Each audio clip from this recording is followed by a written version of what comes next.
Oh, okay, maybe that's. I mean, I went to high school in a suburb, a pretty like Christian white suburb of Houston. It was like Mean Girls height, like the cheerleaders were popular, like it was very stereotypical American.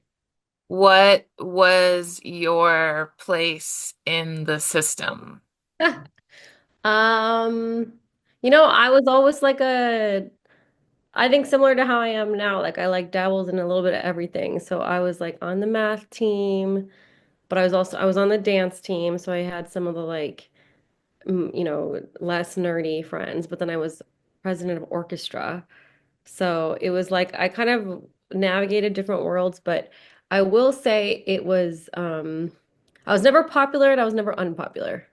I guess you could put it that way, but I definitely always did feel like I like the desire to be white for a lot, like until college probably. Like there was still like oh you're not like you're not someone that everyone wants to ask to prom kind of thing. And that was internalized as because I'm not white, like everybody else, or the majority of people in my school Yeah. or Yeah, neighborhood. and like blonde and blue-eyed is pretty. Yeah. Yeah. Yeah. Oh my God, so many questions already. Like, did you say you were the queen of the orchestra, which is what I heard? President, President, president. Yeah. president of the orchestra. So, does that involve conducting the orchestra in any capacity? No, it was like volunteer events. Okay. Sometimes we would play like chamber music for nursing homes, and for the musicals we would play. And so more like coordination, planning Okay. parties, planning events, like But you were in it. yeah, I played the violin for the Oh, orchestra, yeah. Yeah. okay. Not too shabby. Yeah. So my name's Divya. And I met Vanessa at a bar in Brooklyn. Mutual friend of ours was hosting like a film, people in film get together, Mm. kind of working and friendship making. Yeah. I think it's kind of a film networking thing. Yeah. Yeah, networking-ish, but with like a cooler version of a networking event. Um, yeah, and so we've only met at this networking shindig, and that's the only time we've spent together.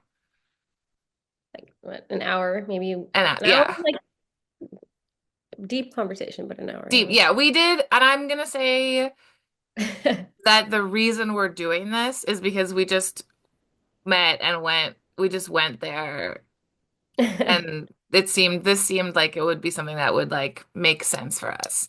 Um, and I will say that one of the things that was very interesting was you were there to talk about media and making media because you are a media maker.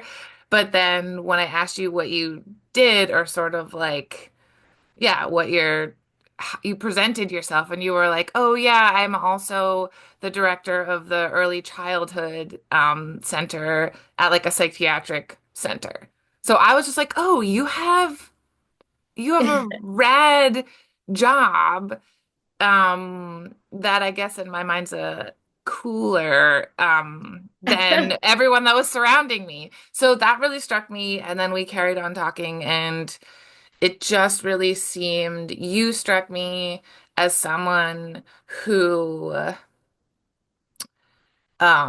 was like to do hard things and was clearly kind of because you already have what seems to me kind of like an all-consuming job emotionally speaking, but also intellectually and with dealing with people. But then also you want to produce content. And then when I dug deep into your website, which presents you, I would say, as like a content creator and a writer, not Hmm. really as a doctor, right? Which is like for some people might be the, front side of the coin. So yeah, I'm taken by that as someone who is like fascinated by how people manage their lives. Yeah. That feel? How does that feel is my impression of you? Yeah, I think, it is interesting because you probably met me like 1 week after I took doctor off my website. Um, Really? yeah, there was a page, like there was a tab with that on there. And after some like like it was more like strategizing, but I was like, maybe this is too confusing for people. And then every time I would do like a media project, it felt often that like I have to like explain, like, no, I also just write or I also just make content. Like being a doctor always had to be like a central part of it. Not to like complain about it. I'm glad that I'm a doctor, but it felt kind of pigeonholing, I guess you could say. So that's Yeah. interesting because I had just taken it off, and I was actually just talking to I had like my first date anniversary with my boyfriend, and we were talking about like our Hinge conversation, and he said that I didn't have doctor on my Hinge, and I was like, what does this say about myself? Um, but I think I maybe I don't, yeah, so I didn't even have, he said that I like casually said, like in conversation, it came up on our first date that I was like talking about something, and then he was like, oh, like, why would you do that? And I was like, oh, I'm a doctor. And then that's how it came up. So I don't know what it says about me, but Well, what do you think? Because to go back to what you were saying about taking it off your website because you didn't want to confuse people, you don't want to be pigeonholed because clearly you're trying to also work in an entirely different sector. Um, and then you also don't even present yourself as a doctor. So, like, I can just say from a personal standpoint, I've had an infuriating time with trying to present as like to get what I want or to not confuse people and then sort of feeling like there's something wrong with me. But then now I'm just at a point where I'm like, you just need to deal with the fact that I do a lot of things and yeah, that's fine. yeah. So I guess like maybe did you have like specific experiences that were hard or like were told certain things? I don't know. I think well, I'll delve into the more deeper way. So I like when I went to college, I knew I liked working with kids. My mom was a teacher, and she always worked in like underserved schools. So I used to go, my district would be like I went to public school too, but I had like a different calendar. So on my days that I had off, I would go volunteer in her school, and I would see like sort of the injustices in her school. And so I always knew I wanted to work with kids, and my mom was like, don't become a teacher. And I didn't really know like a lot of other options. And so I did pre-med in college, but I was always like very unsure about it.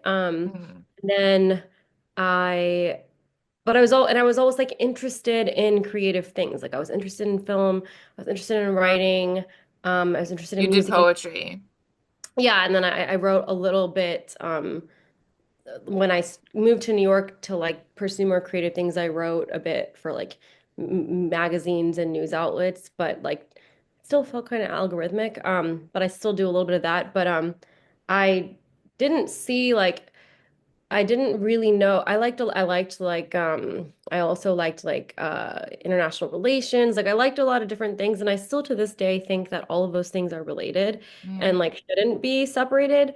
But I did pre-med, and yeah, I guess I didn't, and it's funny, I see now like a lot of the South Asian people who are like 10 years younger than me, and I just feel like they just do what they want. And mm, I didn't even have parents who cared whether I became a doctor or not. yeah. I think they probably would have supported me doing something else. But I felt this like, well, this is what like all the Indian people around me are doing. And so I Mm, didn't really like, and I didn't have the language being an immigrant child of like what other careers like even existed. So I yeah. pursued medicine, and then I chose like the most creative possibility. Like psychiatry is Mm, it's it's creating it's like learning stories, creating narrative. Like AI can't replace me. mm, Uh stories. And so I really like I really enjoyed doing that. And now when I look back, I'm like I would be a lot, given my childhood, I think I would be a lot like being a psychiatrist was there, becoming a psychiatrist was very therapeutic for me, and I think like has helped me so much in my life. But yeah, I think there's this piece of me that's like I want to explore like what if I had just gone into a completely creative field. And I don't see it as like a regret anymore. I think when I was in the thick of like residency and I was making no money and working so much, and you're just not around like the climate, the environment like of a hospital is just not, it's not as creative. mm, Um, and so it feels a little more like stagnant in some ways. mm.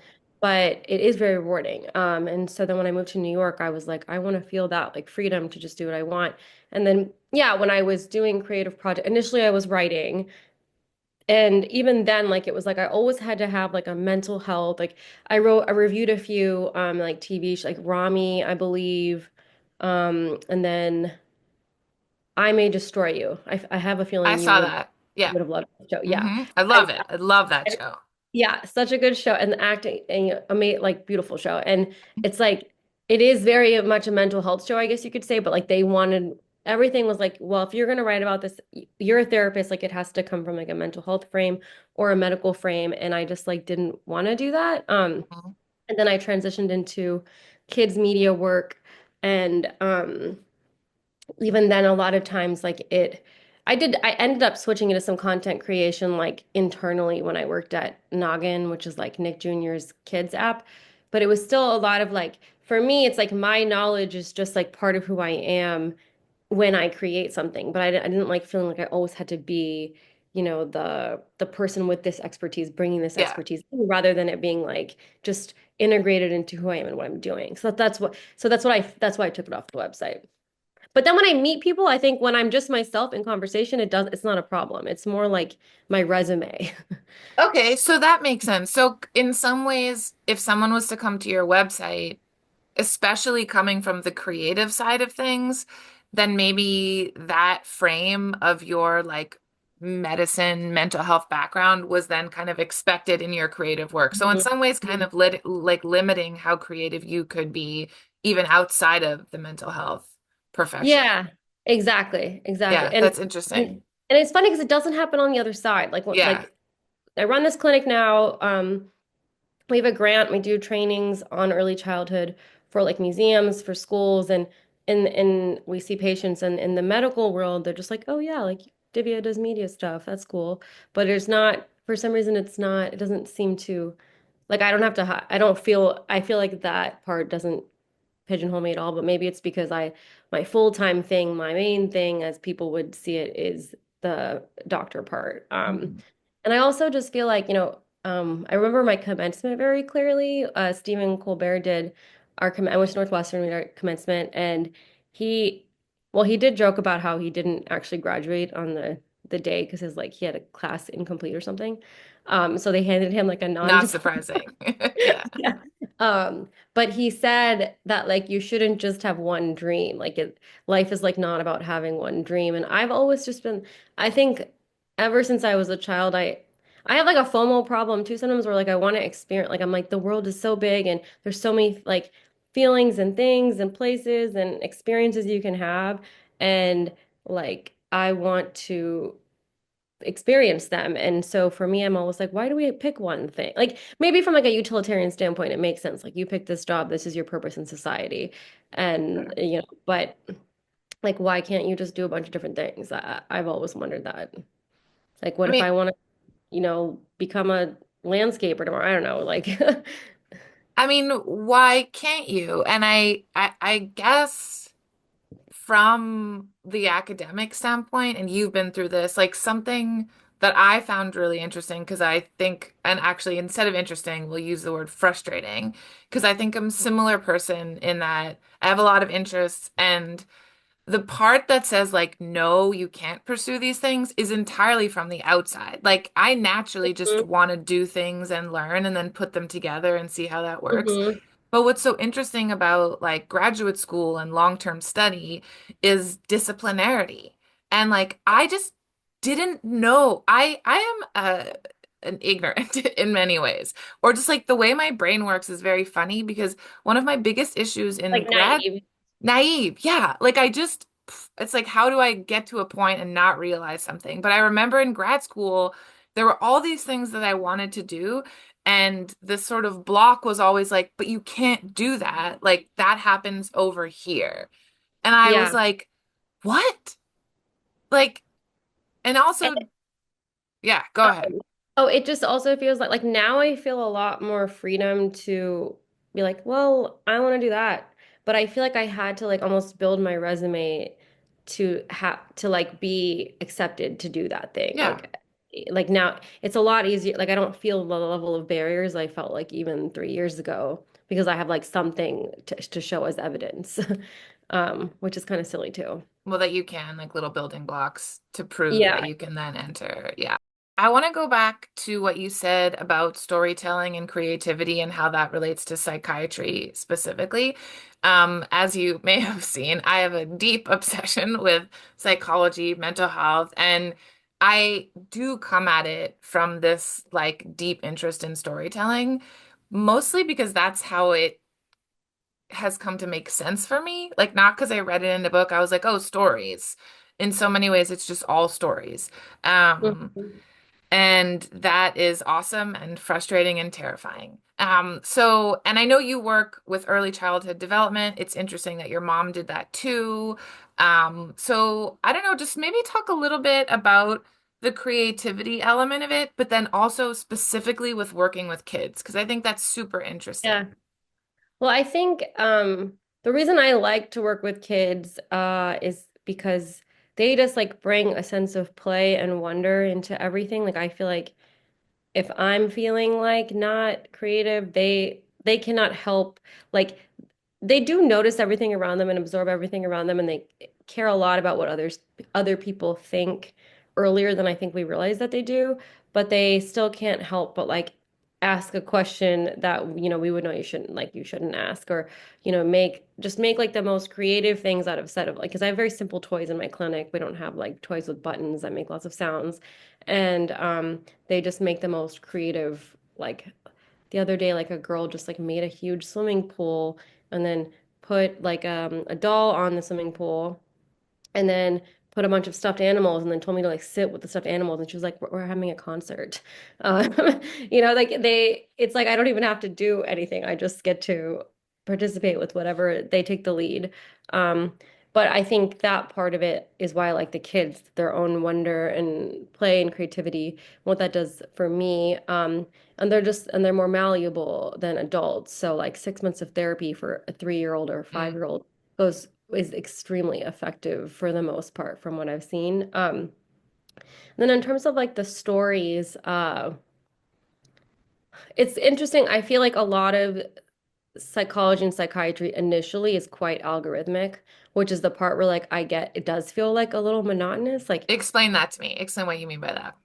so like when a patient comes to the clinic, they do an intake. And so you have like a certain set of questions you're gonna ask, like what's the issue that's going on? Like how's school going? When did your child walk and talk? What was your pregnancy like? What are the issues that are happening? What's the medical and psychiatric history?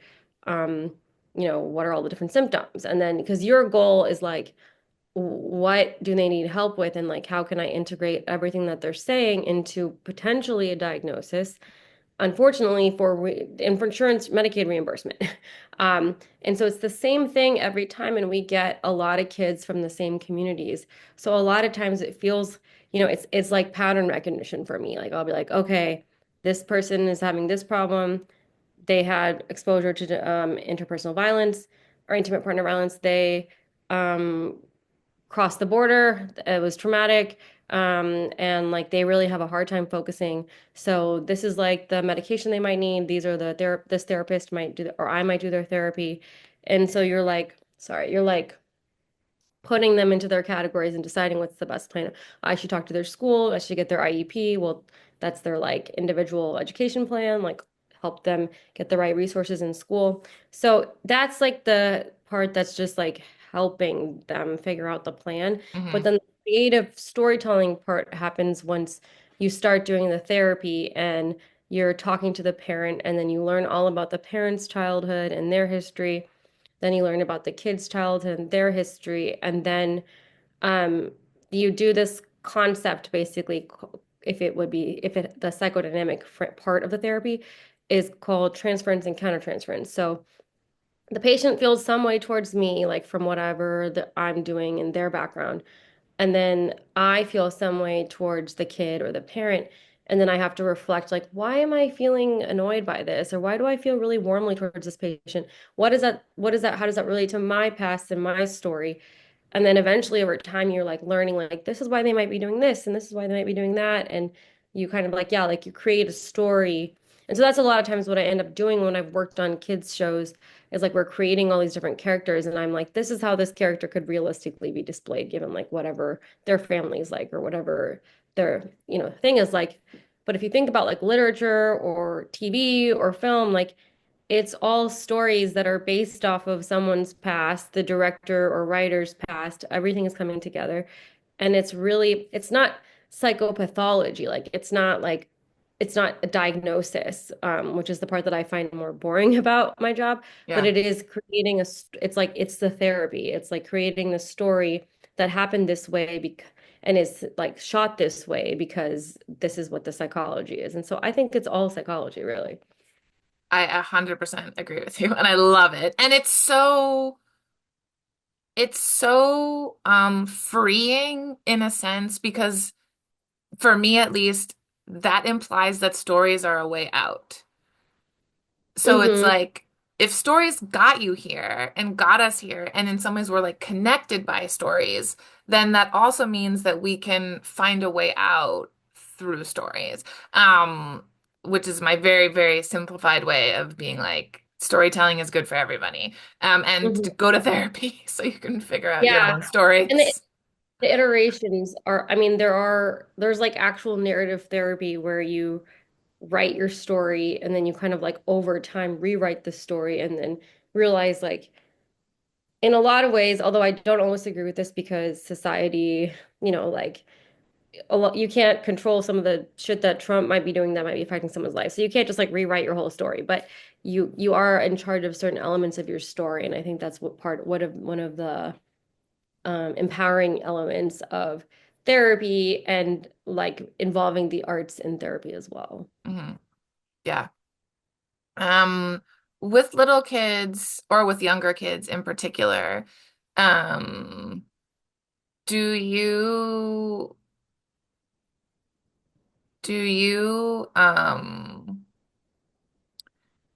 because, like, do you find that they make up a lot? And this is just a weird, I just find that kids are they really enter that zone of like, I have no idea if this niece of mine has just made up everything she just said to me. So just like, I don't know what my question is, but there's something really interesting about truth and memory, like even with like especially and even with little kids that I find like fascinating.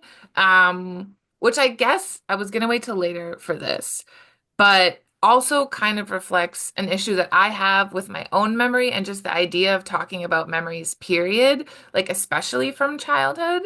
So we can maybe like go into that a little more afterwards, but that was a very incoherent question I just said. But do you have anything? Does that ring anything for Yeah, I mean, I think that I was reflecting on some of that too in my Substack piece about like forgetting, like feeling like I forget everything. Um, I actually feel like they lie less than you would think. I have had some kids um lie. Like I had a kid, he's an immigrant from the Middle East. I won't say which country, and he was like telling me he was like born there when I know he wasn't. So then you like explore like why are you saying that? And Yeah. he has he misses it or he like feels left out that a lot of people in his family were born there or something's missing here and he imagines like a different life there and like so like what is the purpose of it? But I really don't I actually feel like the kids don't like they don't lie. At least this is just my experience with the younger kids in my clinic. Like they don't, and these are kids though, who in a lot of ways have been more like adultified. A lot of the kids in our clinic, and then I also there's like a child mental health ER at Bellevue, and so I work there here and there. I'll take a shift, so I see older kids too. But when a lot of times if the kids are having that level of issues coming up, there was some way they were like not taken care of or they were adultified, and so they I noticed that at a younger age they'll be like monitoring or kind of like changing how they're behaving depending on who's in the room. So like Hmm. one of my patients like he wouldn't want to tell like his mom that he was mad at her. He like she has like a mom who's pretty depressed and it's easy for this child to be like it's just this child's 8 like to be like I'm sad because you're sad, and when you're sad, I'm sad because that's like not mean, but very scared to show like anger or not Mhm. scared, but of like not doesn't want the consequences of potentially disappointing someone. So I see a lot more like curation than you would expect sometimes in those kids. Yeah. Yeah, which is so fascinating because it kind of shows you, I mean, it fascinates me, like just with kids that I'm around, my friends' kids, where it's like such advanced psychological Yeah, moves it's that they're adaptive. doing. Yeah, yeah. They're very smart. Yeah. It's so fascinating. And kind of like empowering in the sense that I'm like, oh, you're a little kid and you're able to sort of like survive and you're resilient through this like very difficult Yeah. emotional thing that you're navigating. Yeah, like they don't know exactly what they're doing, but they're doing it. And that's why there's like little glitches here and there. But they are very, yeah, and it's easier for a child and it's very developmentally normal for a child to take responsibility over something. So it's better for a child to think, I'm the reason that I'm getting hit, not like my parent is unsafe and hitting me and I don't like them, because that means that then they're like in an unsafe situation. But if they are the reason that it's happening, then they have this sort of like, I can control it and Control, yeah. he's safe and I can fix it kind of thing. So it's actually like an adaptive quality. Yeah. Yeah, that makes so much sense, and you can see that as people age as well. Mhm. Yeah, and I think, Yeah, like I was doing so much kids media stuff, but the lately I've been working more in like like what I'm working on with Allie, who you met that night, is adult facing, but it's like that kid stuff just doesn't, it's not like it goes away, yeah. so it's still like I guess that viewpoint, like like we're all just our inner child, like Hmm. 80% of the time. Why do we get drunk all the time, like Absolutely. And that like fundamental desire to have control of our environment hmm is pretty everywhere all the time. Yeah, yeah, With certain things that you've mentioned, even if you're your own past, I noticed this in your writing, I noticed this in your work, and I'm sure there's a few ways you can come at this, but I think it's really interesting how you seem to always kind of navigate an intersection between either your work or your like your medical work or your explicitly your writing. And activism or politics. mm, However you want to describe it, whether it's a level, it's like your activist side or acknowledging a political frame, and specifically around issues of race. And I think it's really cool the way that sort of weaves through almost everything that you do. Um, and I feel just from like when you talk about growing up, it's just like a part of you. yeah, So I'd love to hear more about that. yeah. And that's a really and that actually, I guess I would say like the passion is around like the mind, identity, and how that like intersects with like the zeitgeist and and yeah, different elements of identity. Yeah, I guess I grew up with a lot of racism, but then I also saw a lot of um like I visited India like every summer as a child. So I've seen like New Delhi really change like from I used to go like every summer for the whole summer, like miss part of school. Would go for like the whole summer every summer. And so I saw a lot of like the way India has changed, but like I saw a lot of poverty then. And then when I would, like I was saying, when I would go to my mom's classroom, I would see like all the other elements besides race that like influenced like the way that the children, like the issues that the kids in her classrooms had to face. And I always felt like just something like I've always felt this like discomfort with um just like that like injustice like so, whether it's in an individual relationship or like a societal thing, like it always really like it makes I get very fixated on it sometimes. Like And I, inequalities, whether that has to do with race or poverty or abilities or that, like, yeah, yeah, like how like I'm like how like sometimes I'm like like I'll listen to the news and I'm like, how can people think this? And like I know intellectually how it's possible, but Mhm. it like bothers me. Or when I see like, okay, the whole movement about like in therapy about like setting boundaries and like saying your needs, like I'm all for that. Mhm. But I would sometimes feel like it was like an excuse to be like selfish. Like, Uh-huh, of course. Yeah, my boundary, well, what about the other person's boundary? Like we have to both think about both of our boundaries. of Um, course. but something about, I guess, my childhood like really brings that up for me. Um and I guess I do think about identity very loosely. Like it could just be like you're my interest. Like I like to dance and I play violin or art or whatever.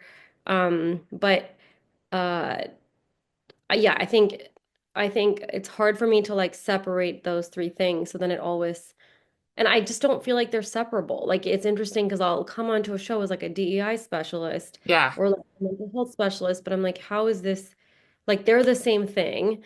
And like the story that you tell is part of that. DEI and mental health.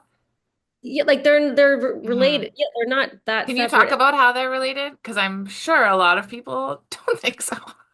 Oh yeah. Okay. So if you take like I guess my problem with the concept of mental health is that it's just seen as like psychopathology. Like you have depression, you have anxiety, you whatever. You have this DSM thing. But in my mind, it's not that. It's like every person is just different. Like every person based off of their like family upbringing, their environment, their school, their genetics, like whatever behaves in a certain way. Like, someone eats their spaghetti like this, someone eats their spaghetti like that. It's there, your mental health is like inescapable for every single person because it's just like your identity and who you are. And then if you're going to tell a story or if you're going to, yeah, if you're going to tell a story, the your identity and like the psychology of who you are is also inseparable from those like definers, like intersectionality, like what your race is, where you grew up, um, and like your individual relationships with people, like the characters on the show, what are their individual relationships with each other? What were their childhoods like? But also how is society like playing a role in their life? And it's very impossible to separate like the individual from the society when they're in the same place. You could meet someone who had all my genetics and everything, but if they grew up in a different place, like they would be totally different than me. And so I guess I don't know, does that answer the question? Yeah, there's so much there. And just tell me if I'm wrong here, but because I've never heard it framed that way, but it makes perfect sense, understanding that just thinking about DEI and which stands for diversity, equity, inclusion, and just thinking about someone as being an intersectional human, so all these different parts that make up who they are that is inseparable from the story of their mental health. So we all have mental health. We are all people made of different things. So that goes together. Duh. And Yeah. specifically because like DEI is associated with um marginalized communities, right? Like that's where we talk about it. And so I think talking about it in the way that you're talking about it here is very interesting because it actually allows us to talk about DEI and mental health as something that is just not just for marginalized people, right? Because Yeah, it kind of like you're just saying like that's a human thing, yeah, actually. exactly. And it's like, you need the DEI stuff because there's not enough representation. There's like the marginalized people don't always have like they're not making the menu, they don't have a seat at the table all the Mm, time. And so there is sort of like, I was working on one show and like I kind of like I designed like seven different characters and I was like, okay, I need to make sure like a bunch of races are represented by between all the characters or a bunch of like socioeconomic status. That's like the checklist list piece of it. That's like, yeah, okay, being diverse here. yeah, Um, there's the belonging piece of it where like, you know, the idea of belonging and that someone doesn't just have a seat at the table, but they feel seen. yeah. That's all that ends That's up being huge. whole populations, but it's not, it's it's funny to me sometimes that there's like a consultant because I'm like the psychology and the identity of the characters in this story are integral to the story. So like why would you come in after the fact and consult on the very like foundation of the story. It's like the foundation of the story in my mind is often the like DEI stuff and the identity and psychology stuff. And so that's why for me it's like I always forget that like what I'm doing is like that I whenever I feel pigeonholed, I'm always like, why? Because it's like that's what a story is. The Um, details that yeah, that yeah, make the real human exactly. Yeah. So story. you just, yeah, exactly. So yeah, and yeah, so that's kind of how I see it. Ultimately, based on what we just said, that kind of pigeonholing in the DEI space or in the mental health consultant space, it's frustrating, but it's also obviously rewarding and you understand how important it is. Yeah. Um, so based on what's happening right now, um, what what does it mean if we don't do that anymore? And I ask, Like not having DEI initiative. yes. Yeah, and like I guess this is more just like a thought experiment thing. Yeah. What does it mean from your perspective if that's not a part of the story anymore? Or like we're just not going to look at that. Like what does that say? Yeah, I don't mean I'm still very pro DEI. Um, because I do think that companies having like if like the DEI stuff, maybe this is like naive of me, but I feel like it's almost like a lot of companies use it as a band-aid to be like, oh, look, we're doing all this stuff and Yeah. they're not. That's true. But it does have the capacity to start conversations that are not happening. So like we just had this conversation, like and when I do DEI work for like shows, I kind of bring this up in my own way. Like this is and I try to represent the kids that I work with, like all their stories and represent like the different identities. Because I have the privilege of like meeting all different kinds of people all the time. And so I feel like I have like I don't feel like I'm in a bubble. Mhm. And uh so I do feel like it's like a it can be a conversation that then like maybe one day would lead lead to actually it becoming like a part of the foundation, um, or a part of like the values of a company or like, but I do think it can backfire because, some companies will just slap on their DEI initiative. But yeah, I still think that it's crazy to get rid of all those initiatives in the government, especially where things are like not exactly creative, not really storytelling, and the government is serving, like Medicaid serves a very diverse population of people. So if we don't have representation or some voice for them, then it's definitely, I think, a step backwards. Yeah. Um, Because it's not a part of the framework. It is a like right now DEI is seen as a consultant type of thing or like a mhm. another role. But if it's not there at all, then like how could it even be integrated? Yeah. And I at least for me, whether DEI and let's just say DEI is acknowledging is like policy making for acknowledging diversity. And Hmm. diversity as in that which is outside of like a white supremacy patriarchal culture. Hmm. Okay, whether we agree with that or not, that's how it works, right? Is like acknowledging multiplicity, Yeah. and like the need for that. And Power then people dynamics. can Yeah. argue about that. Yeah. But I mean, whether you have it or not, that's still a story, right?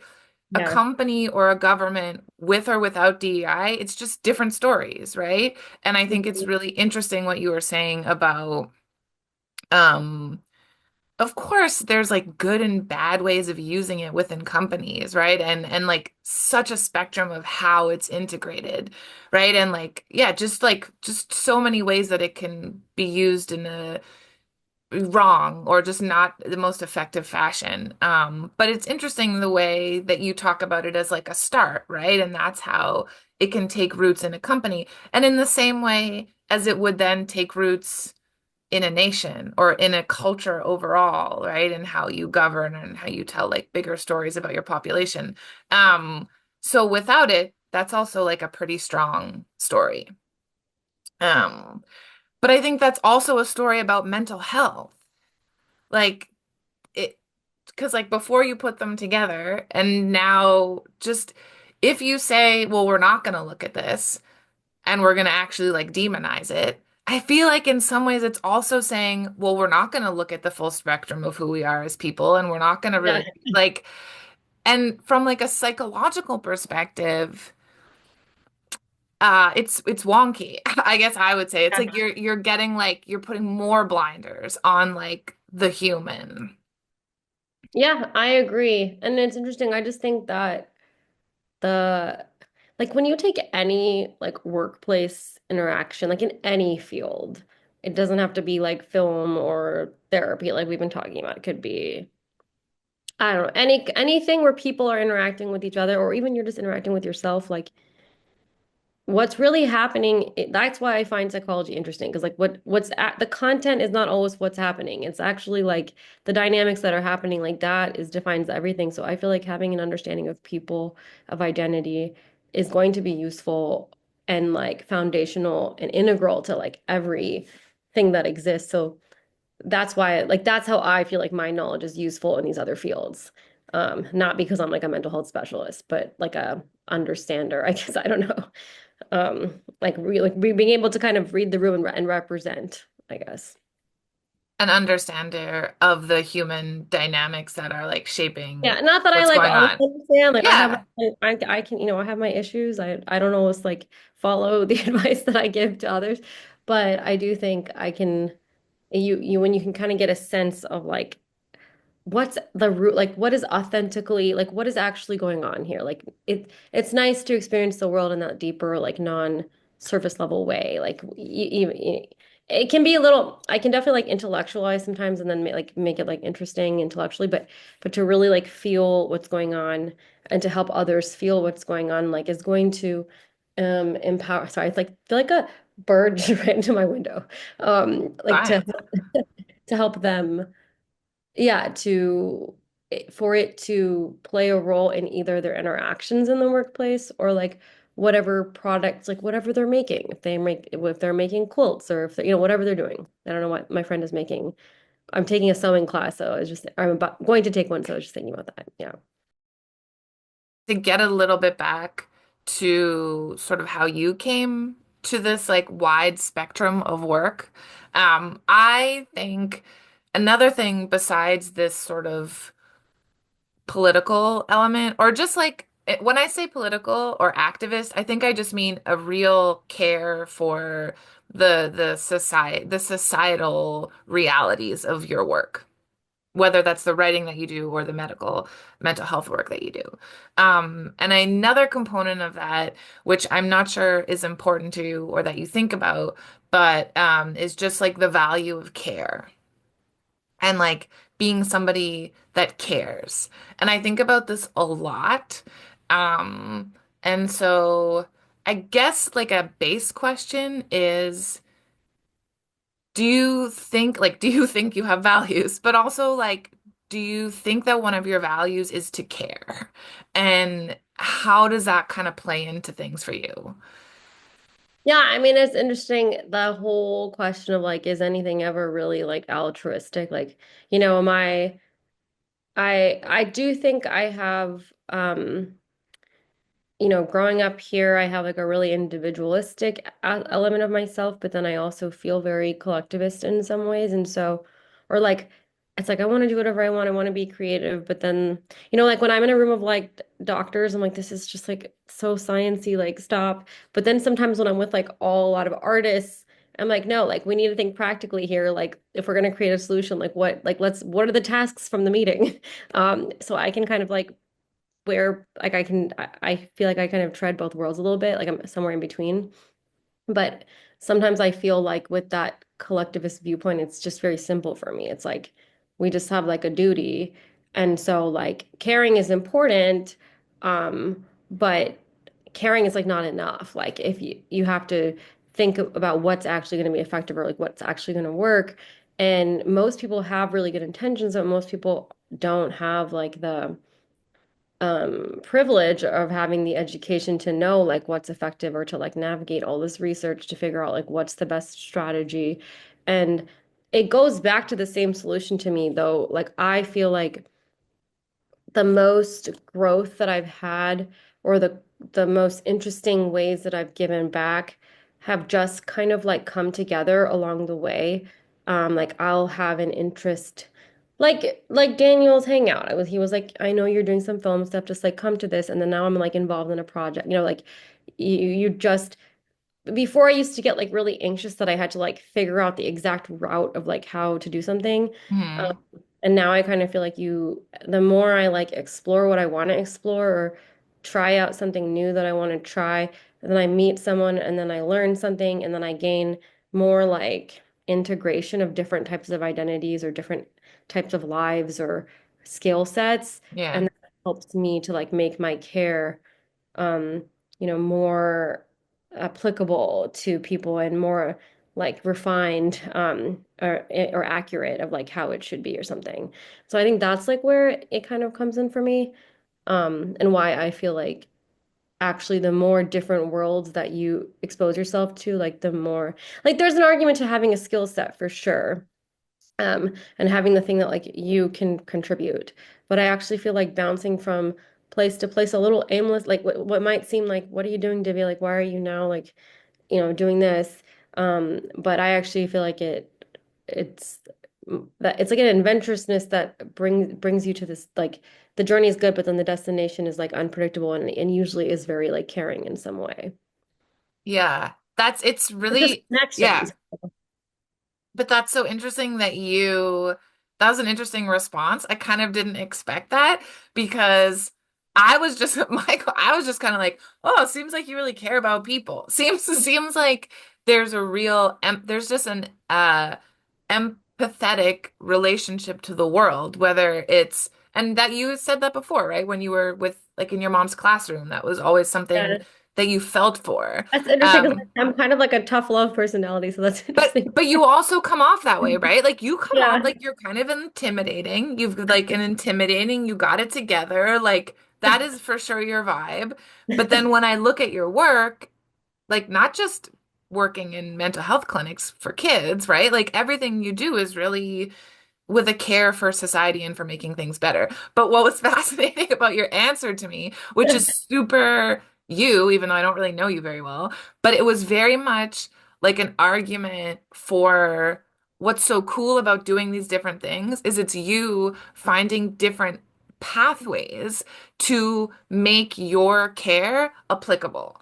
And like what's very interesting about that is like most people, first of all, never think about this stuff, but like that's such a creative way of like bringing your like love for the world, but like in such a like type A kind of way. It's like I'm Yeah, gonna I do know. this and I'll do it this way and we're gonna have some fucking results. But that's Yeah, cool. that is That's really cool. I never thought about it that way. That's really beautiful. I'm flattered. Yeah, yeah, it is. That's why I'm just like, that's what I'm like, it's hard for me to watch there be problems and then for people to just be like, well, we need to just like all fix the silos and we need to just talk to each other. And I'm like, no, like you can find the thing that you're passionate about and you love, and then you can make yourself educated on it. And then you can use that to like help people, regardless of like who's president or, I mean, obviously bad things are happening right now, more bad things, but like there were those problems during other administrations or around the world. And so I think, yeah, and coming up with your own what's I think because I grew up with a very like independent childhood, like I always had to come up with my own viewpoints. Like I'm gonna look at all this information and then I'm gonna have my own opinion. And oftentimes my opinion was different than those people around me because of where I grew up. So I think that's Like in kind of Texas. yeah, I mean there's a lot of diversity in Texas, but where I grew up specifically was more conservative.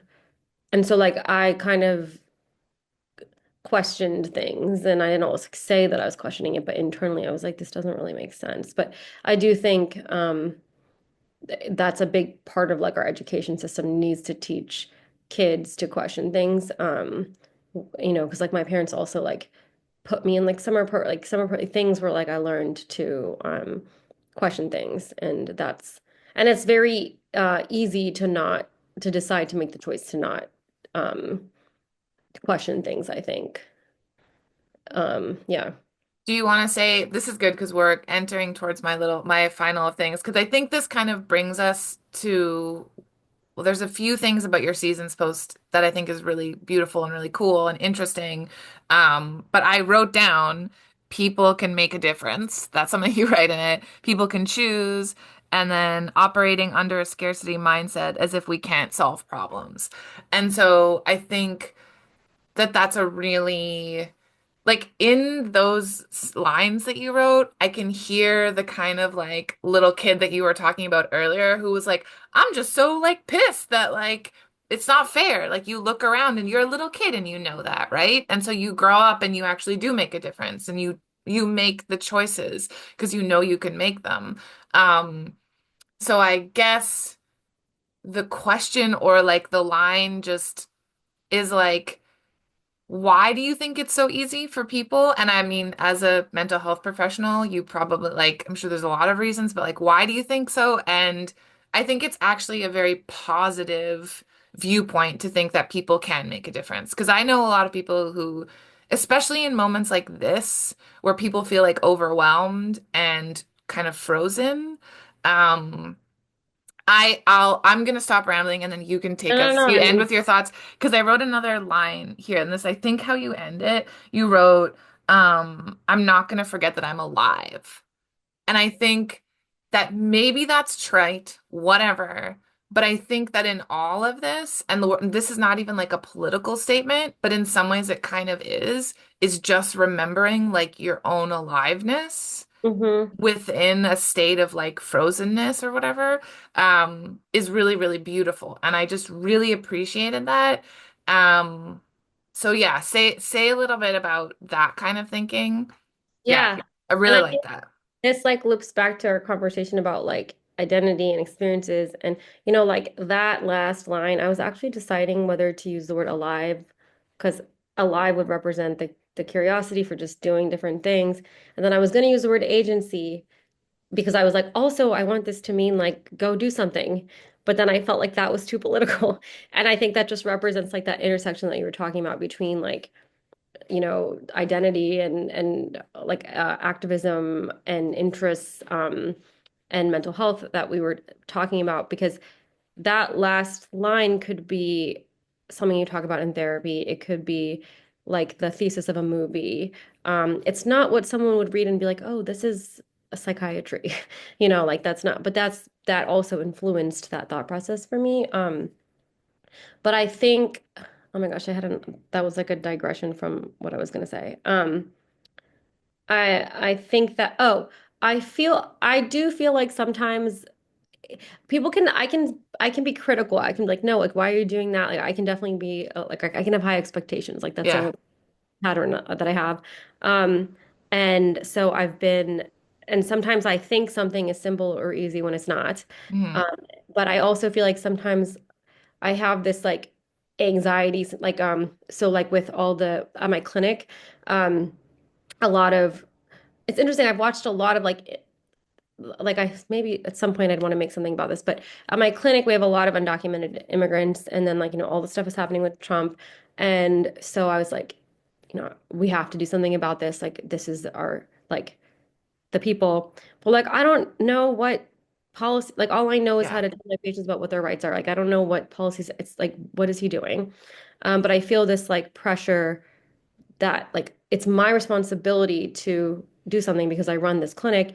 So I'm like, it's a little like on one hand that could be taken as like it's a little narcissistic that like maybe it's like I feel like I have this responsibility, and but maybe it also helps me deal with my anxiety about the state of the world. Like Mhm. for me, my response is, well, we need to do something because like we should.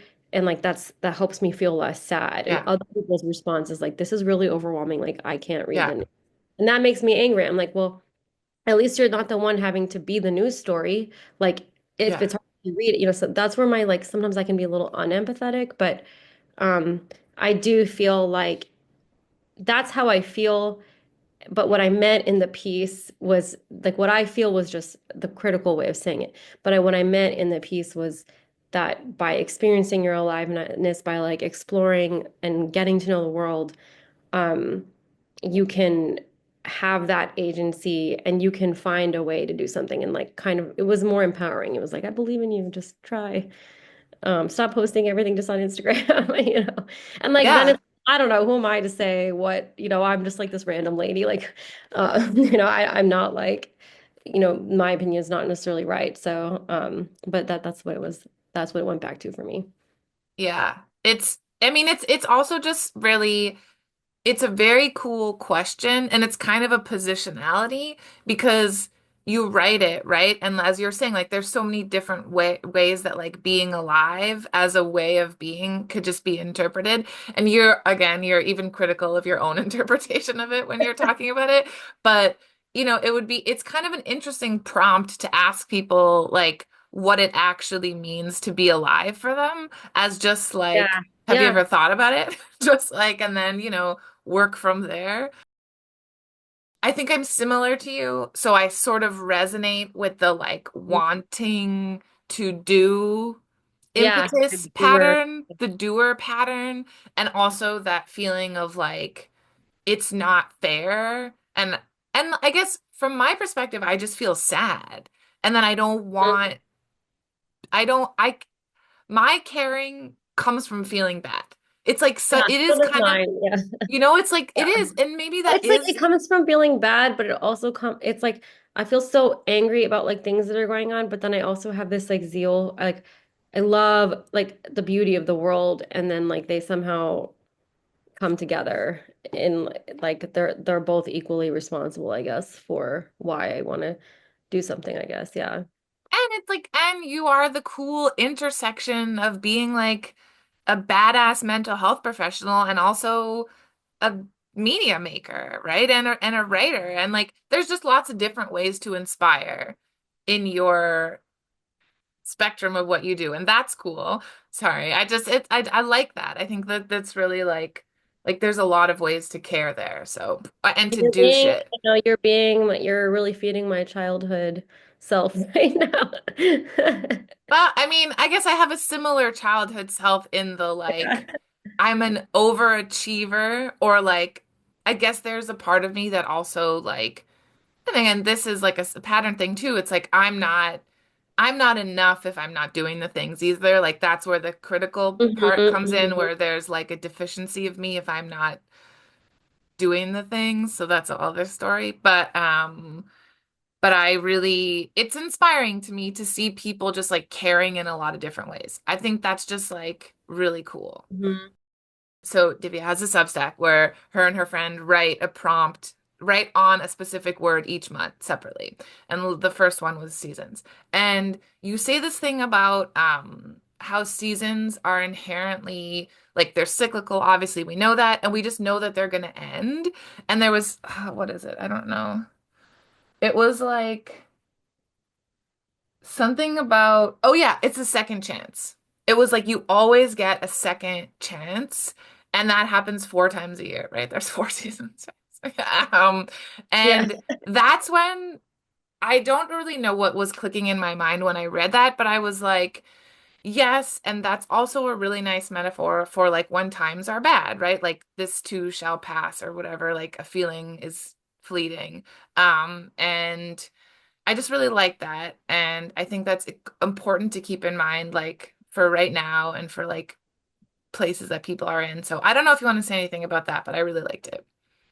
Yeah, I feel like it's interesting because seasons have like they put a sort of pressure in the same time like that, oh, I have to do a bunch of stuff. It's 2025. Let me complete my goals for this year. Like, and then I'm gonna think of my next year. So in that way, like it can at the same time feel like pressure, but at the same time, it's like, well, if this winter, like, the holidays weren't like I had a huge medical thing come up right after Christmas this year, and then I like couldn't do anything for New Year's, and I was a little bummed. It's a very small problem. But in my mind, I was like, it's fine. I'll just next New Year's we'll do something fun. Like it and it felt like a little bit of like a weight lifted off. But the other kind of elements, the other thing that it felt for me was like we have a second chance, but that doesn't mean you shouldn't try to take the first chance.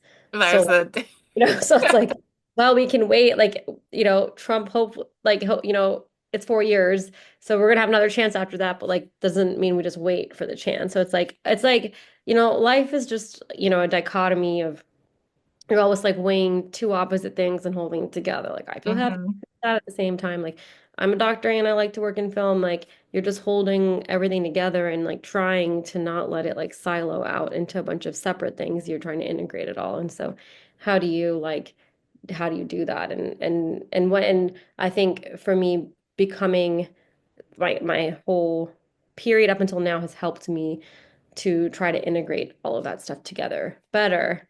Except for when it's on my website, then it has to be very separate. But yeah. So can I ask you as a final thing, because that is really like holding incongruous things together is like my favorite thing because I think it's impossible and I think it's what we don't know. We don't like it. We don't know how to do Learning. it. Yeah, yeah. So, Constantly learning. so how would you, and obviously there's a bajillion ways to come at this, but if we were gonna leave it, what would be your advice or like offering in terms of thinking about that project like for people? That makes What sense. like FOR. Thinking about holding opposites. Yeah, or like how that's how you've done it, or even just like how you understand it, or like why it's difficult, or why Yeah, that leads to growth, or whatever. I think one thing that I struggle with and a lot of people struggle with is like having big feelings in general. Like I cry easily and I can get really upset, but we're always trying to like stop the bad feeling, whatever it is. Like that's even like what, maybe you'll have like a 5 hour discussion with someone because you're feeling sad, but it's because you're like trying to not feel sad. Like that's the goal of the discussion. And I've been trying to allow myself to be okay with like all the different feelings I'm having because your feelings are like a guidebook. So by feelings, I mean like emotions, not two different opposing concepts. But maybe those two different opposing concepts are married with two different opposing feelings.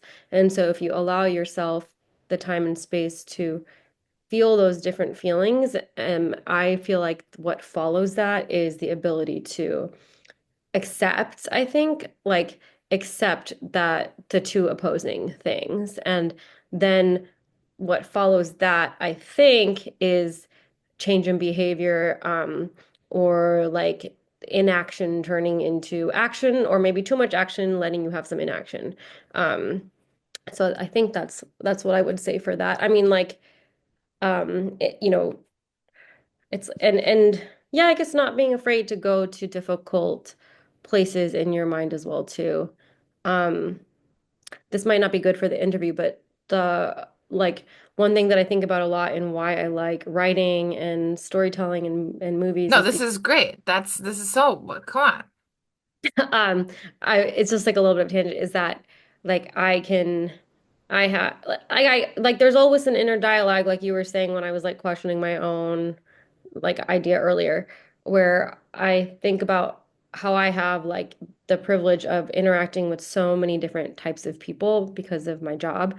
Um, and then in the other jobs and interact with other types of people, and then because of like growing up going to different places. And so, but particularly because of like who I'm interacting with all the time, it's like those people all feel like they've become a part of me. But I feel like so sometimes I'm like, I wanna, if I were to write a film one day, like it wouldn't be like, oh, let's write like a trauma porn story about one of my like immigrant patients. That's not what I mean.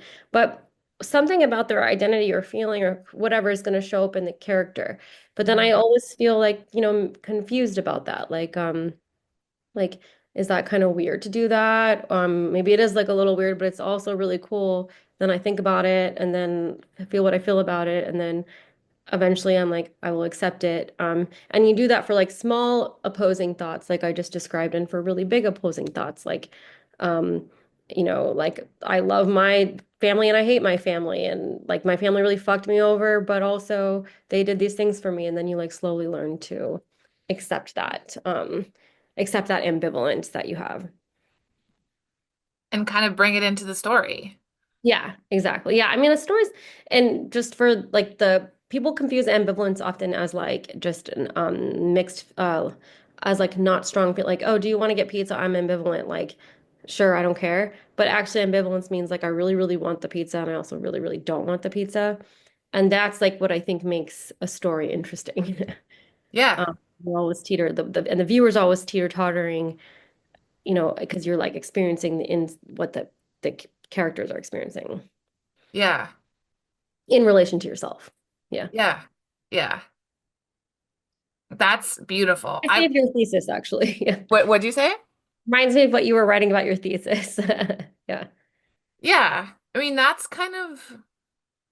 like the learning from, I don't know if I want to say like looking at yourself, but like ultimately, if you're going to look at your family and you're going to look at yourself in any way that's difficult, you're going to come to those like, how can I love this thing that also clearly I'm super pissed about? Like, Yeah. how the hell? I don't know. I mean, I'm still figuring, Yeah, it's like, then I can do it for like 5 days, but then yeah, it happens and then I can't do it for like a month. You just have to, and that's hard too, like the self-love piece of it and like allowing it, like not, because I'm like, it goes back to my like, well, you shouldn't be like too easy on yourself, but then yeah. you shouldn't be too hard on yourself. So it's like that sort of collectivist, individualist. How do you take how do I take that dichotomy in myself that is very opposing and like take the best from both. But then I'm like being efficiency minded, but I feel like that's what I've been trying to do. Yeah. I mean, but I guess okay, so first of all, this is great. And I think to sum all of the like no one's perfect. No one's gonna Yeah. become like the Zen Buddha. Like we're gonna be flawed, like whatever. Like it's just we're all gonna be ourselves, but a flawed version. Like we're just flawed. Like it's not perfect. But it is cool to it's cool to care, number one. And it's like you surround yourself, and I guess this is the first time I've ever thought about friendship like this, but like you will be friends in the community aspect of it. Like you will be friends. I don't know what I'm talking about, but you'll have people around you, ideally, who will like balance you out or compliment Hmm. you or kind of like, so it's not like on one person to Hmm. be all Yeah. the things. It's about everyone's aliveness. Yeah. Yeah, Mixing we're together. done. Okay, we did it. Everyone's aliveness together solves a problem. If your aliveness is not about, extinguishing the aliveness of other Yeah. people. Yeah. If your interests don't suck, like, Yeah. I'm just kidding. So complicated. We haven't solved anything, but there's definitely something here. Definitely.